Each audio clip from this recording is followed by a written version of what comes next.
remember the whole freaking, you know, detail in that moment, but I'm going to give you guys what I remember. When I first got there, they gave me the pills. I forgot the name of them, but the pills they put inside your cervix, or you take them orally. Surdec, I think it's called Surdec. So I took that, and I wouldn't dilate. I was like 2 centimeters when I got to the hospital, and they had to keep giving me that. They gave me that like 4 times. Then they gave me the Foley bowl.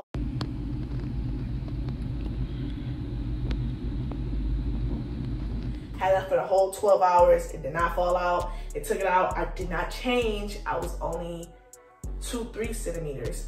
So they ended up giving me Pitocin. I had Pitocin for a day and a half.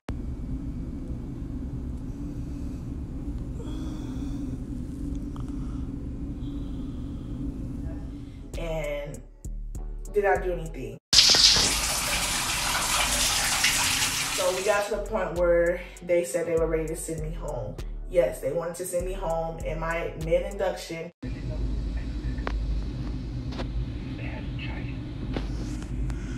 Because I was not changing in my cervix, and they felt like my body was just not ready, and they did not want to force it anymore since they was getting the reaction of it not being ready. So, I'll cry. I woke my husband up because he was asleep at this point. At this point, it's like 3 in the morning at that. It was 3 in the morning on November 18th. And they tried to send me home. And I'm like, no, I'm not going home, because I live an hour away. At the time, I lived an hour away from the hospital. And I'm like, by the time I get home, what if my water break? Or what if this happened? Or what if that happened? Like, I am not going home. Like, I put my foot down, and this time it wasn't my doctor, it was a whole other doctor. I never met this doctor.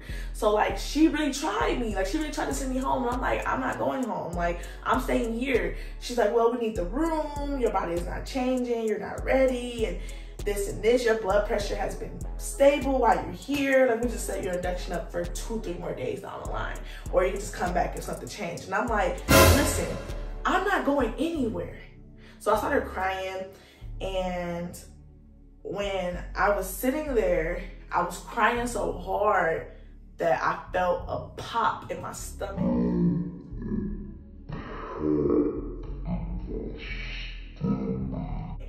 And then I just felt something warm. My water broke. That stress caused my water to break. So I pressed the nurse button. This is the part I remember, y'all, because this part right here was traumatizing for me. But I pressed the nurse button, and the nurse came in. I said, my water just broke. She was like, your water just broke? That's impossible. We just checked you, and you were only 2-3 centimeters. And I'm like, well, my water just broke. I felt the warmness, and I felt it. So she held me up. I walked to the bathroom, and it was still coming out. Like, it was still coming out, and I'm walking to the bathroom like this. But it was still coming out, and I hear her talking, and she's on the phone, and she's like, hey, so patient in room 7, she said her water broke. She claimed her water broke, but I don't think it's her water. I think it's her mucus plug. Oh, I tell y'all, before they tried to send me home, my mucus plug, my bloody show just kept coming out. Like, it was like big clumps of it. And it was like, you're not having any change and this and that. So like, she tried to tell me that that was still some of my mucus plug and bloody show. And I'm like, hell no. Excuse my language. But I'm like, heck you know. Like, you cannot tell me that's my bloody show and mucus plug. I felt the warmth, and it kept coming out, and I felt the contractions even harder. Like, baby, this is my 3rd baby. Like, don't play with me. Don't play with it. Don't play with it. Don't play with it. Come on, baby. Don't play with it. Okay. But yeah. So when I went back in there, she put like a new blue pad on my bed, and she's like, baby, that's not your water. She was like, it doesn't smell like your water. It doesn't have a smell to it. You know, the fluid, your water has a smell to it. And she's like, I don't think that's your water. She not talking to me like. So she threw the pad away, and I'm like, I know it's my water. It was my water. I got upset, and I started yelling because she really tried to play me like I was crazy, and she tried to process these discharge papers. And I wasn't standing for it. So then I said, call the nurse, call the doctor, call another nurse, call the doctor, because that's my water. Like, you can't sit here and tell me that was not my water. So the doctor come in. She said she's gonna check me to see if my water really erupted. And then she put her gloves on, she checked me. And she was like, why would you say that wasn't her water? To the nurse. And then she's like, oh, that was her water? And the nurse was like, yeah. The doctor was like, yeah, that's her water. That's her water. Her water is broke. And then she's like, and you are a 6 centimeters now. Y'all, in a span of 10 minutes, that was a 10-minute span, I went from 2'3" to 6. And they tried to send me home. And she still was trying to process the discharge paperwork when I was arguing with her that that's my water. So the doctor went into like a little hamper where they put like the blue pads so you can wash them. She went in there and she took it out and she went and put it underneath the magnifying glass, and it came back that it was 100% my water. So the nurse ended up getting coaching, which I think she low-key probably got fired. She was new too. She said she only been there for 4 months. But when the doctor left out, I was screaming because I'm like, I need an epidural. This is killing me. I can't take these contractions, because remind y'all, I was still on Pitocin. Oh my God. And I had that boy cranked 220. Damn. And I felt all of it. So people who don't know, when your water breaks, you feel everything. Like, you literally feel everything. So like, I'm balled up. I'm like, please, I need an epidural.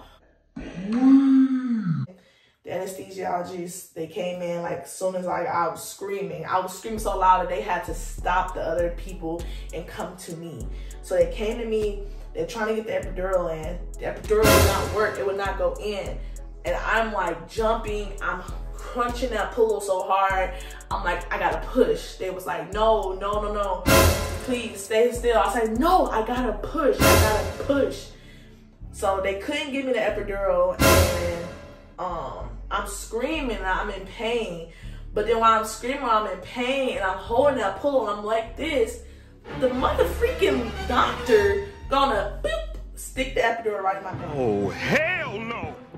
I was so pissed because I could have been paralyzed, but also it didn't work. So you wasted my time. You wasted my time. They had to take it out because it didn't work and I was in pain, and it was a resident. It was a resident. The head doctor that was there with the resident was pissed off at the resident, and they ended up like apologizing and stuff like that, which it could have been a lawsuit for me, but you know, young and dumb, I didn't think about it. I could have been rich right now, but Somewhere deep down in my heart, I'm screaming. I'm holding the pillow. I'm like, I gotta push. It's time for me to push. I gotta push. The nurse was like, don't push, don't push. We're gonna call the doctor. I'm like, man, fuck all this bullshit. What the fuck? F that doctor. I have to push. So I'm laying like this on the bed, like sideways. And I lift my leg up and I pushed him right out. He came right out. He whoop, came right out. And my husband caught him.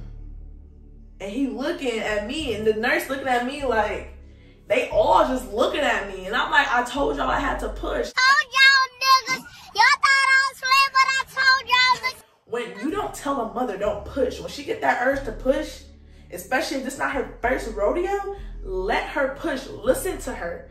Like, you can't control when you need to push. When you gotta push, it's coming out. So my son Corey came out, and the doctor came in. My husband was holding him.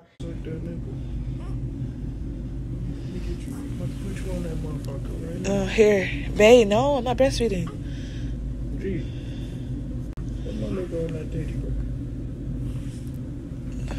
So I wanted them to wipe the blood and stuff off him. They just threw him on my chest, and I looked down at him, and I just broke out in tears.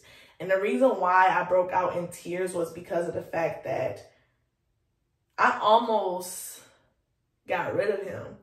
And I cried because I was angry that I was pregnant with him. And seeing that baby's face, hearing his cry, looking at him dead in his eyes. Okay. I know that I have been hard on everyone here. But I am my father's daughter.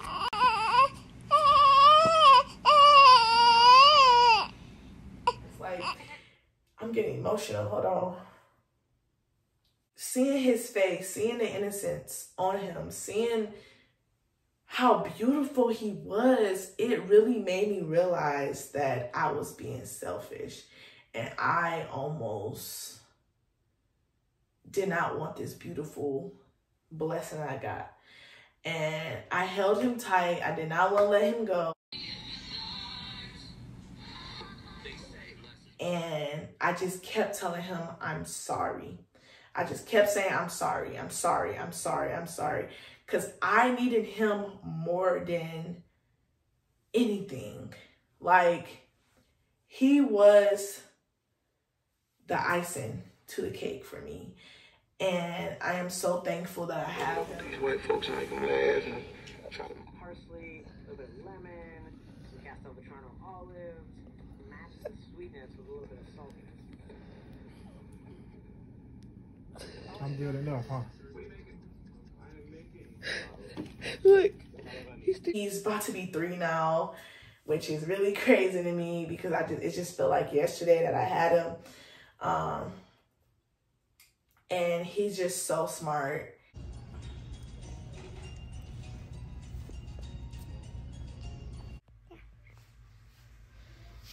Say Nyla. Yeah. Say yes.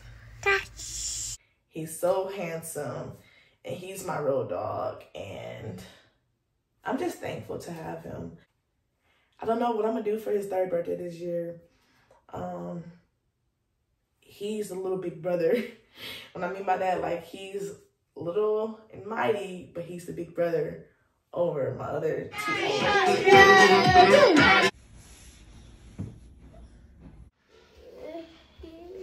You sleeping? Okay, go lay down.